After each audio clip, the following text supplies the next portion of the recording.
So this is the Google Nest Mini, and I've been using it for a few weeks, so here are my thoughts. Before I get started though, if you want your own Google Nest Mini, I'll leave a link in the description below the like and subscribe button for you to get your own Google Nest Mini.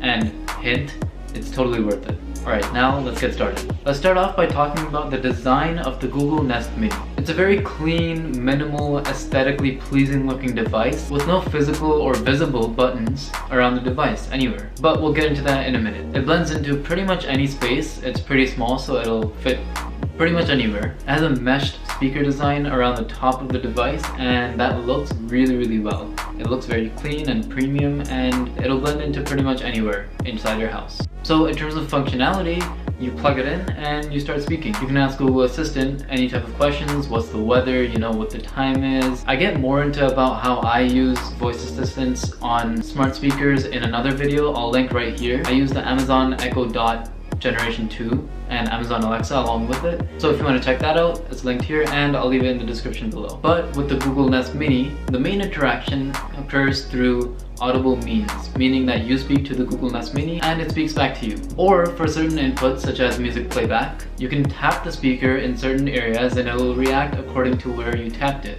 So for example, if you tap this, the volume increases or decreases depending on where you tap. Or if you tap the center of the device, music playback pauses or resumes. There is a switch that enables the microphone or disables the microphone on the Google Nest Mini, so you can decide to let it not listen to anything at all with the flip of a switch. The speaker quality, I'm not going to get too much into this, but the speaker quality, it's pretty good for the size and the price, and the average user will appreciate the decently good speakers on the Google Nest Mini. If you are someone who does care about speaker quality, then the smaller devices like the Google Nest Mini or like the Amazon Echo Dots are not for you. You should go for the regular Google Nest or the Google Home Max if you're into speaker quality. Alright, so now moving on to the assistant capabilities. The assistant on the Google Nest Mini is Google Assistant, and Google Assistant is one of the smartest assistants, if not the smartest. It can pretty much perform on par with Amazon Alexa, if not a little bit better. And with that performance, you'll be able to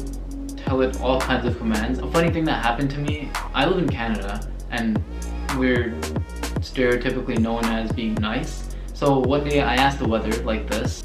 Hey Google, what's the weather like today? And when it finished telling me what the weather was, I said, thanks.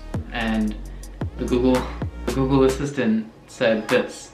Wow, it's not for nothing they say Canadians are polite. And I find that hilarious. So the Google Nest Mini is a very capable and smart device, and most of them are nowadays. So it doesn't really matter at this point which one you go for, but the Google Nest Mini is quite a capable device. But one would get the Google Nest Mini or the Google Nest for particular Google features, or if you just want to get a different design than the rest. I did make a video about the Amazon Echo Dot 2, and in that video I said that smart speaker is probably the best Christmas gift to get someone. And I will say the same thing about this smart speaker. I think smart speakers in general, especially the smaller versions, are really good gifts to get for someone for any occasion. If you're looking to buy a Google Nest Mini or an Amazon Echo Dot 2, I'll leave an Amazon link in the description below, the like button and the subscribe button for you to check out and buy for yourself. If you enjoyed the video, click that like button and subscribe to see more. Share this video with your friends and family, and I have a question for you who's watching. Do you own any smart speakers? Do you own a Google Nest or Google Nest Mini? Do you own an Amazon Alexa device? Let me know in the comments down below, and also let me know, what do you use it for? What's your main purpose for using a smart speaker? Answer that question in the comments down below. And stay tuned to find out which one's better, the Google Nest Mini or the Amazon Echo Dot 2.